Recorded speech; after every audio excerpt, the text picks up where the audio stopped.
अस्सलाम वालेकुम सामीन, हाज़िर खिदमत है आब हयात की अगली किस्त। मम्मी, हमीन कब बड़ा होगा? उस दिन जिब्रील ने अपनी आर्ट बुक में कुछ बनाते हुए मामा से पूछा, जो रोते बिलखते हमीन को हमेशा की तरह थपक थपक कर खामोश करने और कुछ खिलाने की कोशिश कर रही थी और इस कोशिश में बेहाल हो रही थी।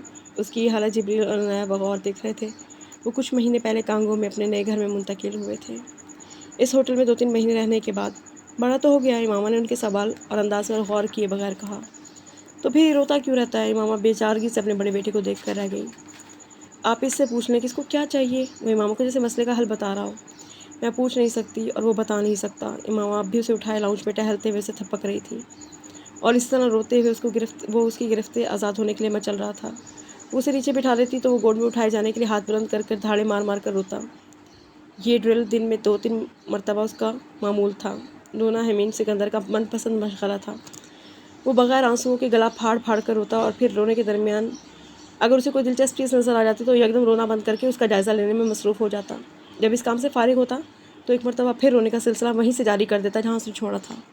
7-8 माह की उम्र में उसने बेक वक्त 4 दांत निकालना शुरू कर दिए थे, जो खरगोश के दांतों की तरह उसके मुँह के दरमियान में थे। उसके रोने और हंसने पर नज़र आते थे। उसको जल्दी किस बात की है? बेक वक्त 4 दांत को निकालते देख कर सलार ने पूछा था। जिब्रील और हमीन सिकंदर के बारे में एक जैसे तासुरात और ख़यालात रखते थे। ये तुम इससे खुद पूछ लो, इमामा ने जवाब दिया। हमीन को पालना उसके लिए पहले 2 बच्चों की निस्बत ज़्यादा थका देने वाला और आजमाने वाला काम साबित हो रहा था। हमीन सिकंदर इन 4 दांतों के ज़हूर पजीर होने से पहले भी सिर्फ बड़ों की खाने वाली हर चीज़ को दिलचस्पी से महसूस करता था जो चटखारे वाली होती थी। अब अपने पोपले मुंह के साथ चिप्स उसकी पसंदीदा तरीन खुराक थी। वो सिर्फ चिप्स को चबाता था और निकल सकता था। वो चिप्स के पैकेट तक को पहचानता था और ऐसा मुमकिन नहीं था कि जिब्रील और नया उसके पास बैठकर कोई चीज़ इत्मीनान से उसे खिलाए बगैर खुद खा लेते। वो एक अजीबो गरीब बच्चा था। ये बयान उसके बारे में सलार सिकंदर ने दिया था, जिसका ख्याल था कि उसने ऐसी मखलूक कभी नहीं देखी। सिकंदर उस्मान ने उससे कहा था, मैंने देखी है, वो तुम्हारी कॉपी है, ये ज़्यादती है। सलार ने उसका इस बात पर एहतजाज किया। वो और तैयबा इन दिनों इन लोगों के पास कांगो रहने के लिए आए हुए थे। जब वो दोनों हमीन सिकंदर के हाथों बनने वाली दुर्गत देख रहे थे, वो तब 10 माह का था। जब वो दोनों हमीन सिकंदर के हाथों उसका हशर होता देख रहे थे। वो सालार था, जिसे वो देखते ही हमीन सबसे पहले कहता था साला, और हर बार सालार को घर में दाखिल होते देख के बेहद खुशी से हाथ पाँव हिलाता और साला साला चिल्लाना शुरू कर देता। ये वो पहला लफ्ज़ था जो उसने बोलना शुरू किया था। जिब्रील और रया की तरह वो भी जल्दी बोलना सीख रहा था। इनमें चीज़ों की शनाख्त और पहचान की सलाहियत भी इन दोनों की तरह मुनफरिद थी, लेकिन उसकी बोलने की सलाहियत इन दोनों से भी ज़्यादा अच्छी थी। बेटा, बाबा। पहली बार सालार ने वो लफ्ज़ सुनकर हंसी से बेहाल होने के बावजूद इमामा ने इस लफ्ज़ को बदलने की कोशिश की थी। वो सालार पर हाथ रखते हुए उसे तोड़ तोड़ कर सिखा रही थी। बाबा, साला। हमीन ने माँ की मेहनत पर पानी फेरते हुए वही लफ्ज़ दोबारा अदा किया जो उसने अपनी माँ को अपने बाप के लिए पुकारते हुए सुना था। तुम इसे बाबा मत सिखाओ, सिर्फ लगवा दो मेरे नाम के साथ, ये भी गनीमत होगी मेरे लिए। सालार ने उसे मशवरा दिया। वो बहरहाल कुछ ज़्यादा महजूज नहीं हुआ था इस तर्ज़ तखातुब पर, जो सिकंदर उस्मान और तैयबा के लिए एक तफरीह बन गया था। वो 5 साल जिब्रील बुधा की तरह तहम्मुल और दानाई के साथ अपने इस छोटे इकलौते भाई को देखता रहता, जिसने उनके घर में आने के बाद अमन और सुकून पिछले 1 साल से तहोबाला कर रखा था। पहले उसका ख्याल था हमीन बड़ा हो जाएगा और चलना शुरू कर देगा तो ठीक हो जाएगा, लेकिन जब बिलाखिर उसने चलना शुरू किया तो उसे देखकर अंदाज़ा हो गया कि वो मसले का गलत हल था। हमीन सिकंदर को पैर नहीं पर मिल गए थे। वो अब कहीं भी जा सकता था, कहीं से मुराद कहीं भी। नायब सदर के तौर पर सिकंदर ने अफ्रीका के किसी इंसान की तरह नहीं, मशीन की तरह काम किया था। उसकी मुलाजमत का दौरानिया अफ्रीका की तारीख का सुनहरी तरीन सालों में गिरदाना जाता था। वो अफ्रीका में तकर्रुर होने वाले पहले अफ्रीका के मईशत में माहिर समझा जाता था, लेकिन वहाँ अपने क़याम के दौरान सालार सिकंदर अफ्रीका के इंसाइक्लोपीडिया में तब्दील हो गया था। अफ्रीका का कोई मुल्क, कोई इलाका ऐसा नहीं था जिसके बारे में मालूमात उसकी उंगलियों पर नहीं थी, जहाँ उसके कॉन्टैक्ट्स नहीं उसने बनाए थे। वो वर्ल्ड बैंक की नुमाइंदगी करते हुए अफ्रीका की फलाह बहबूद और तरक्की के लिए काम करने की ख्वाहिश रखते हुए जैसे वहाँ एक 2 धारी तलवार पर चल रहा था। उसे वर्ल्ड बैंक यानी कि आलमी ताकतों के अहदाफ भी हासिल करने थे, इन्हें नाराज़ भी नहीं करना था। उसे अफ्रीका में अफ्रीकी आवाम की फलाह बहबूद को भी मद्देनज़र रखना था। वो मुश्किल तरीन अहदाफ के हसूल के लिए नापसंद तरीन हालात में काम कर रहा था और कामयाबी से कर रहा था। पैट्रिस अबिका की मौत और इससे पैदा होने वाले वर्ल्ड बैंक के एक वक्ती झटका लगा था उसे।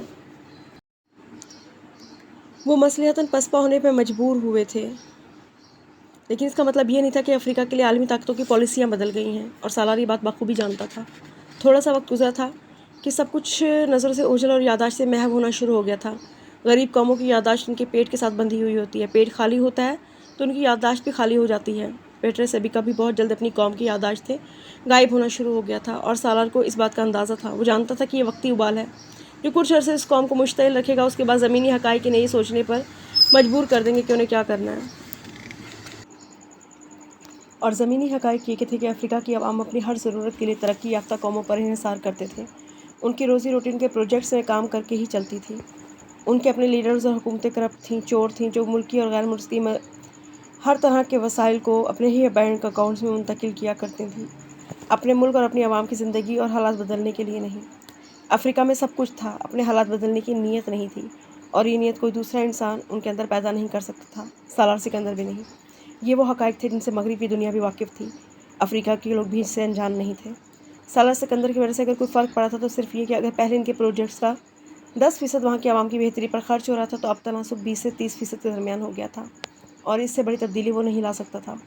20 سے 30% وسائل بھی اگر ٹھیک سے استعمال ہوتے تو وہاں بہتری کی رفتار 4 گنا ہو سکتی تھی۔ یہ کام سالار نے کیا تھا۔ وہ ان وسائل کے استعمال کو 100% شفاف نہیں بنا سکتا تھا، لیکن ان کے استعمال کا فوکس ٹھیک کر سکتا تھا، ترجیحات درست کر سکتا تھا، اور وہ اس میں بڑی حد تک کامیاب رہا تھا۔ ایک نائب صدر کے طور پہ افریقہ میں اس کی اور اس کے آفس کی کارکردگی اور استطاعت دنیا کے دوسرے خطوں میں کام کرنے والے نائب صدور کی نسبت کافی بہترین تھی۔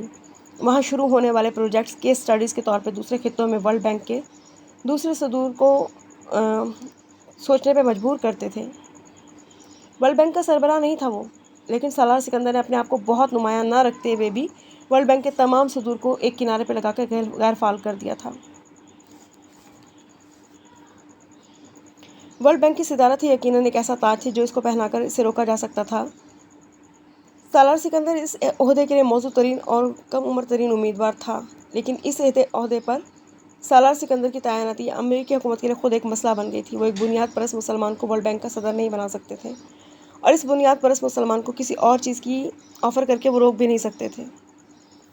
یہ فیصلہ انہیں کرنا تھا کہ کیا اس مسلم بنیاد پرستی کو نظر انداز کیا جا سکتا ہے، لیکن ابھی امریکی حکومت اور ورلڈ بینک کے پاس اس بارے میں سوچنے کے لیے وقت تھا، کیونکہ سالار سکندر کی ملازمت کا دورانیہ ختم ہونے میں 1 سال باقی تھا۔ اس 1 سال میں سالار سکندر کی زندگی میں 3 بڑے واقعات ہوئے تھے۔